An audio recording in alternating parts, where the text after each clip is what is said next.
So we have our first guest, Mr. Stuart Tomc, is coming on. Stuart is runs an awesome CBD company. We have a product placement right here in front of us, or in front of me. I love it. So we are going to bring some, but we have a little video so you can understand exactly what CBD is, because it is a huge question people are constantly asking, because everybody's like, oh, does that mean I'm just going to be stoned all the time? So here is a little insight into exactly what Stuart's company does. CB Sciences provided the first seed, not only in Kentucky, but the first seed in the nations, that was planted on May the 12th, 2014. They've been a long-standing partner, contributed every year to the development of the hemp industry in our state and across the nation. So we really appreciate all the people at CB Sciences from the beginning to right now. They've been a solid, consistent supporter and really have driven everything from the very beginning.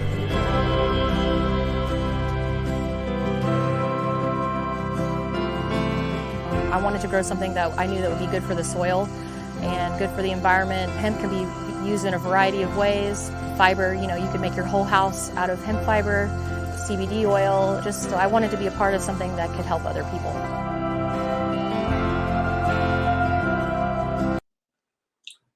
So we welcome to the show, Stuart. There you are. Hello, Pavlina. Hello, Eric. Hello, how are you today? I've never had a bad day Stuart. in my life.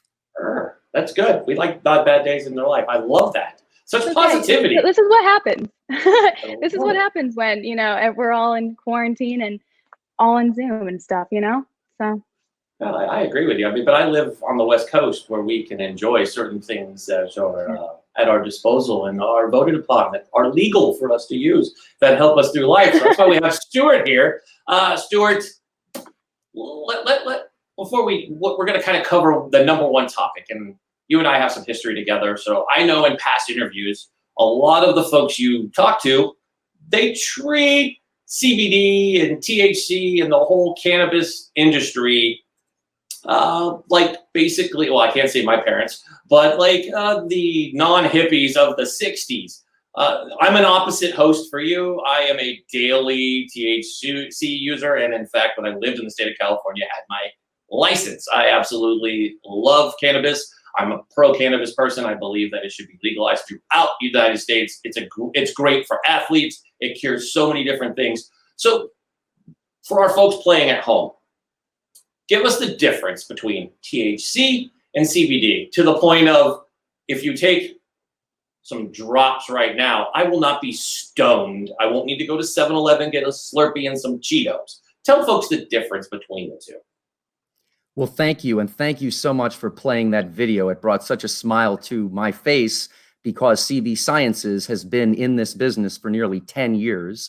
And the first legal seed in the ground after the Marijuana Tax Act of 1937 belonged to this company. So thank you so much for playing that.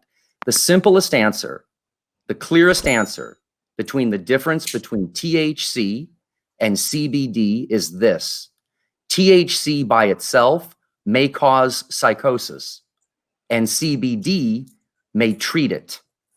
Now, most of us, Eric, are not taking pure CBD or pure THC. So the big difference is that spectrum between psychosis and possibly treating psychosis with CBD. Gas break, gas break. I love it. I love that too. And CBD is, I think, very fascinating. And I actually use that all the time because I'm very active when it comes to fitness and everything like that. It also helps me with my sleep. There's a lot of benefits to CBD that I don't think a lot of people know about.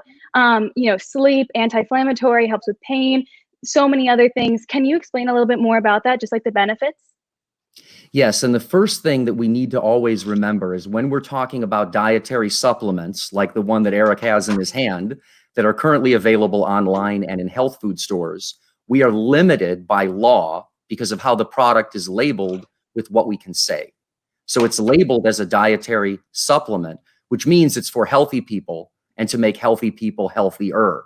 And this is where CBD and PlusCBD may play a very vital and powerful role.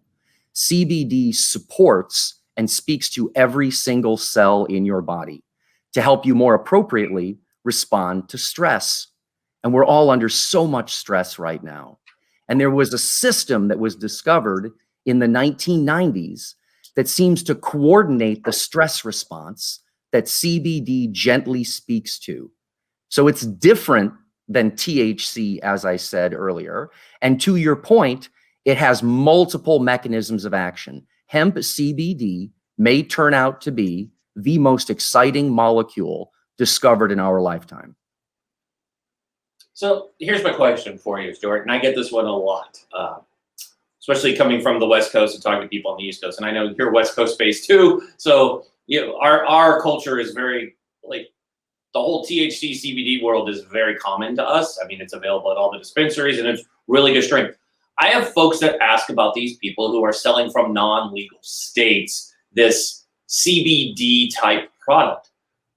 So is there a huge counterfeit, or I mean, I don't know what you want to call like fake products out there that are being acted? Yeah, knockoff. There we go. There's the word I had knockoff earlier. Pavel, I wouldn't call it a knockoff because we all know cannabis works. Hemp works. This has been used for thousands of years as a natural alternative. In fact, even over 100 years ago, people used hemp extracts instead of morphine because of the constipation. So what we're really dealing with is the end of prohibition. The Farm Bill passed in 2018, liberating hemp from the Controlled Substance Act.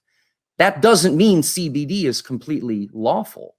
In the federal government's eyes, it's still a Schedule I controlled substance. And that's why taking that product in your hand and rigorously testing it, first on animals, and then demonstrating that it's safe in humans is part of what the FDA will require moving forward. So that's why science-minded companies like CV Sciences stand to do well, because let's face it, you could grow the stuff at home and it works. The question is, what is the consistency? What is the quality? And the FDA cares a lot about that. Something that I've always seen as kind of like a controversy is overdosing on THC, CBD even. Is that possible? Because I personally don't think it is. Everyone that I have talked to and that uses those kind of products say that you can't overdose on it, but I still see things and like there's kind of like this mindset around it that you can overdose on weed.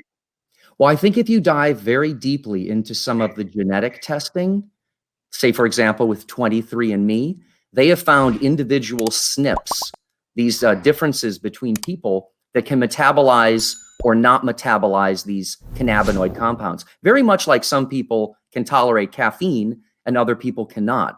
In fact, our very first case report that we published, and it's on pubmed.gov, and it's a case report of a young man in Colorado who was using a lot of THC, and it was making him really anxious. It was causing, sort of pre-psychosis. And Scott Shannon, MD, got him on our PlusCBD and balanced him out. So if you go back to the ethnobotanists, they say historically this plant had a little bit of a balance between these cannabinoids. And I think it can just be as simple as not understanding the compound enough. It's still new. Or early on, you haven't adapted or developed the tolerance. The plant ally can become the plant master. So I agree with you in general that the product does appear to be safe. The question is, at what level does it become a drug, like really a pharmaceutical drug?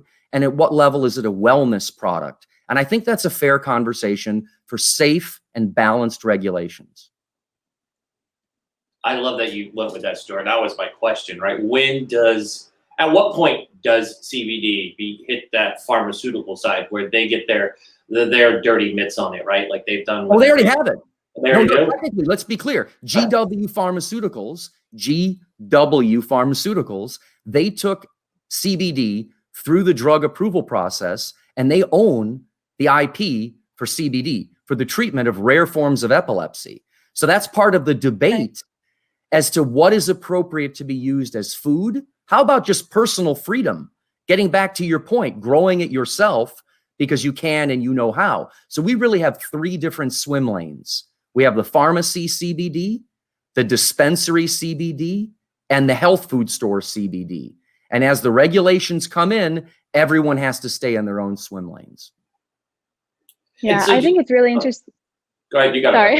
Sorry. So I think there's like a whole stigma, and we kind of talked about this around the whole industry. But there's a lot of shows, you know, on Netflix now, like Cooking on High, that are really interesting, and it's kind of ending that stigma. But how do you think we can kind of further end the stigma that kind of surrounds this? Well, it's my own personal bias, but I think it's the combination of nature and science. Let's face it, there's magic here with this plant, and we're all curious about sort of the healing properties of nature, but we have to expose that magic to rigorous logic and testing. And so I think as we have formal safety studies, we now have randomized control trials that are getting started. We even conducted a randomized control trial using that same gold oil Eric is holding. And we found out that 1 gold soft gel a day, just 1 gold soft gel, people ate less, slept better and longer, and felt better for $1.50 per day. So of course, that's 65 healthy people. We need hundreds. We need to prove it. My answer to your question is, I believe it's the elucidation of the science, separating fact from fiction, and embracing the fact that this plant is here to stay, and CBD may be the most important discovery of our lifetime, both as a wonder drug and as a way to stay healthy and strong. So let me ask you this. When it comes to this industry, which is making a lot of money, I've seen some of the numbers from since the pandemic started coming from cannabis growers and everybody. And obviously, cannabis growers can get into this industry very easy because they're already growing the plant for THC value and edibles and all the other wonderful sides that we have on the THC side of the house. This is a very lucrative industry. So where do we get concerned with, I keep hearing it and I don't understand it, the black market side of the house, right? Where people are bringing in these black market, which I don't understand why you would even need to bring it into here, because it's readily available, especially on the West Coast. I mean, I could throw a rock and hit a dispensary here. I think it's still just the end of prohibition. I think it'll just sort of like bootleg alcohol. It just didn't make any sense. And then recently, you know, it's made a big comeback with home brewed alcohol and then wine and now whiskey or all kinds of things. And so I think when people really realize that there is a freedom element here, there's an empowerment, there's a knowledge base, and an access conversation. And if you want to sell your product in the farmer's market, there are different laws and requirements than a health food store, and even more rigorous standards as a drug. I mean, we don't want to shut this thing down by saying big bad pharma. I worked for Nordic Naturals when omega-3 became validated, when fish oil went from grandma's cod liver oil to big time medicine. The same thing is happening with hemp. So we want researchers, we want drug companies pursuing these indications. We just want people at home to realize you can't make the same claims. Like, we can't say that our product is the natural alternative to Valium. A lot of people say that it is. You're not allowed to put that on the label. You can't even put on the label that it's an anti-inflammatory, even if it is. So the product has to work for itself and deliver on the promise. That free market, that may really determine which things live and which things die. Perfect. Well, I want to thank you for coming on the show today. This has been very insightful. I love it because this is the second time we've talked about this topic this week. On Tuesday, we had Chef Clemenza on from Hell's Kitchen, and we were talking about cooking with cannabis because I was watching that show that Pablina was talking about on Netflix, and I was amazed. Ricky Lake was on it from our old talk show days. And it was funny how they were saying you have to be careful and measure it. And I'm like, yeah, I've done edibles. I can tell you I've had some mac and cheese. The trees are talking to me. So it's very much in that realm. But it is interesting how people need to understand that this is a great thing for you. It's a good alternative from traditional pills that may cause other side effects. I'm telling you, and I'm not a paid spokesman at all, but this is simply amazing. It comes like this, happens to be peppermint flavor. It's easy. It's just cool. I don't want to say it gives you a body buzz. For me, it really kind of calms everything down. I work, of course, in the media, so it's very high anxiety. So it's nice to be able to calm your body down, especially after a workout too. It's perfect after a nice long 45-minute Peloton ride. Thank you, Andre Toussaint. So it comes in handy. So Stuart, I want to thank you for joining us today. We'll have to have you back for more jump into this ever-growing topic. Thank you. It was such a pleasure to be with both of you. Thanks. Thanks, Stuart. Bye-bye. Have a good weekend.